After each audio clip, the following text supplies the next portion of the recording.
আমাদের যে এমপি সাহেব আছে, যে ফয়সাল সাহেব, তার কাছে বিচার চাই যেন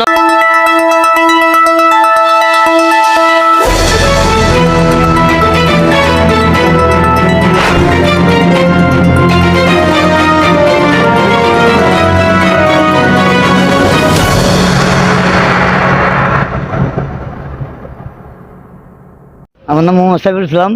আমার বাড়ির ময়মনসিংহ নেত্রকোনা বা একটা থানা শেখের বাড়ি গ্রাম। আমি মাধবপুর থেকে ব্যবসা করি, বেকারি মাল লয়ে যাই আলফিরাজ বেকারির মাল্লাজনপুর। আসার সময় আমাকে টাকা যেতে যায় এই অবস্থা করছে। আজকে 8টার সময়, 22 তারিখ রাতে 8টা। এবারে বলবো, আমি বলতে পারতেছি না। আসসালামু আলাইকুম। আমি দেশবাসীর উদ্দেশ্য বলতে চাই, এই যে একটা লোক আপনারা দেখছেন, উনি আল সিরাজ বেকারির মাল বিক্রি করে মাধবপুরের। উনি মাল্লা, জৌনপুরা, রস্তমপুর মাল দিয়ে আসে প্রতিদিন। আজ 20 বছর যাবত এই লাইনে মাল দিচ্ছে। আজ 22 তারিখ, আজকে রাত 8টা বাজে আসার সময় মাল্লা কবরস্থানের সামনে যে গেট জায়গাটায় আছে, ওইখানে কালন নামের এক ডাকাতে তারে কুবাইয়া রক্তাক্ত করে একবারে সিরিয়াস করে ফেলছে। দেশবাসীর কাছে আমি দোয়া চাই।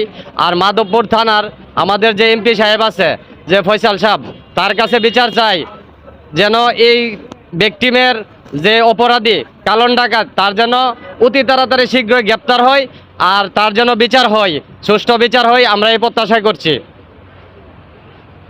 এই বিষয়ে কি আপনারা মাধবপুর থানায় কোনো অভিযোগ করছেন অথবা কোনো মামলা করছেন? হ্যাঁ, আমরা মাধবপুর থানায় অভিযোগ করছি।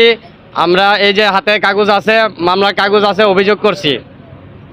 আমরা চাই যে আসামি দ্রুত তাড়াতাড়ি গ্রেপ্তার হোক। উনি কয়টার সময় গেছিল মাল নিয়ে, কোথায় গেছিল এই বিবরণটা বলেন। হ্যাঁ, উনি বিকাল বেলা 4টার দিকে মাধবপুর থেকে রওনা দিয়েছে। উনি জৈনপুরা থেকে মাল দেওয়া শুরু করে মাল্লা রস্তমপুর পর্যন্ত আসে মাল দিতে। যখন মাল দিয়ে আসার পথে ডাকাত যখন উনাকে দেখছে, উনার পাস লাগছে। লাগার পরে যখন মাল্লা কবরস্থানের সামনে একটা গ্যাপ জায়গা আছে, ওইখানে যখন আসছে, উনাকে ধারালো অস্ত্র দিয়ে চাপাটি দিয়ে কুবাইয়া রক্তাক্ত করে ফেলছে। অজ্ঞান অবস্থায় তাকে হসপিটালে নিয়ে আসা হয়েছে। উনার হাতে টাকা আছিল, ওই টাকাগুলা নিয়ে গেছে, মোবাইল নিয়ে গেছে। আমরা চাই যে সুষ্ঠু বিচার। কত টাকা নিছে? 15,000 টাকার মতো নিয়ে গেছে, একটা কুড়ি মোবাইল নিয়ে গেছে। ওই বিষয়ে আপনারা কি চান বলেন? ওই বিষয়ে আমরা চাই সুষ্ঠু বিচার। আমরা আইন শৃঙ্খলা বাহিনীর উদ্দেশ্যে বলতে চাই যে এই ডাকাতকে যেন অতি তাড়াতাড়ি শীঘ্রই উনাকে গ্রেপ্তার করা হয় আর উনার বিচার করা হয়। আমরা চাই আইনের মাধ্যমে উনার সুষ্ঠু বিচার হোক, যেন উনা ভবিষ্যতে আর কোনো লোককে যেন আক্রমণ করতে না পারে। মাধবপুরের মধ্যে রাত্রে 8টা বাজে এমন ডাকাতি আর কখন শুনছেন কিনা? না, এইরকম তো আর কখনো শুনি নাই। ওই রাস্তার মধ্যে, ওই রাস্তায় শুনি নাই। তাহলে ওই রাস্তার মধ্যে ওই আর কখনো আপনারা ডাকাতি হইতে শুনেননি? তাহলে এই প্রথম হয়েছে। আসলে ওই ডাকাতটাকে উনি চিনেছে? হ্যাঁ, উনি ডাকাতকে চিনেছে। ডাকাত যখন তাকে আক্রমণ করতে আসছে, তখন তা মনে করছে। দেশবাসীর কাছে আমি দোয়া চাই।